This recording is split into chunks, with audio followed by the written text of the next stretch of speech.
Hello दोस्तों, मैं आपके साथ सुष्मिता और आप देख रहे हैं अधिकार न्यूज। यूपी में विपक्षी एकजुटता को झटका देने की तैयारी में जुटी बीजेपी, जयंत चौधरी पर टिकी निगाहें।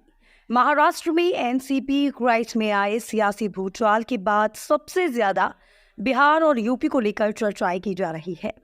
बीजेपी समर्थित दलों का दावा है कि जो एनसीपी के साथ हुआ वो यूपी में अखिलेश यादव की समाजवादी पार्टी के साथ भी हो सकता है।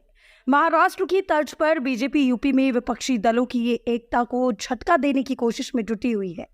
एक तरफ जहां चुनाव से पहले ओम प्रकाश और राजभर के एक बार फिर बीजेपी के साथ जाने की अटकलें तेज हो गई हैं, तो वहीं रालोद को भी साथ लाने की कवायद की जा रही है।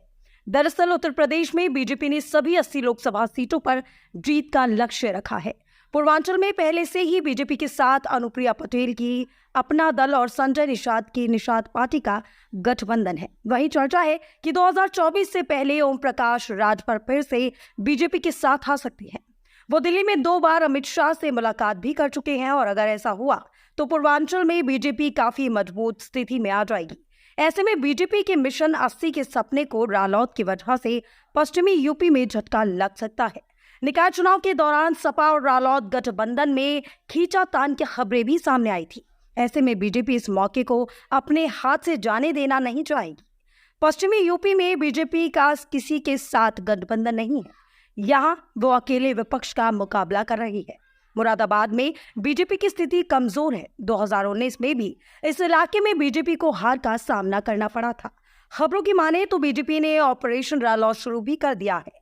हालांकि इसे लेकर कभी भी हलचल देखने को मिल सकती है। पश्चिमी यूपी में बीजेपी के लिए चिंता की एक वजह यह भी है कि खतौली विधानसभा सीट पर हुए उपचुनाव में रालोद ने इस सीट बीजेपी से छीन ली थी। ये बात अलग है कि बीजेपी ने आजमगढ़ के गढ़ में घुसकर सपा को मात दी है। निकाय चुनाव में भी बीजेपी को पहले से ज्यादा सीट मिली, पर जाकलैंड में पैर जमाने बीजेपी को अब भी मशक्कत करनी पड़ रही है। यूपी में विपक्षी एकता को लेकर सवाल इसलिए भी खड़े हो रहे हैं क्योंकि 23 जून को पटना में हुई बैठक में सपा के 2 सहयोगी अपना दल कमरेवादी से पल्लवी पटेल और जयंत चौधरी शामिल नहीं हुए थे। जयंत ने इसके पीछे पहले से निर्धारित कार्यक्रम की वजह बताई है। अगर रालोद बीजेपी के साथ आ जाती है तो यूपी में बीजेपी के विजय रथ को रोकना विपक्षी दलों के लिए मुश्किल हो जाएगा।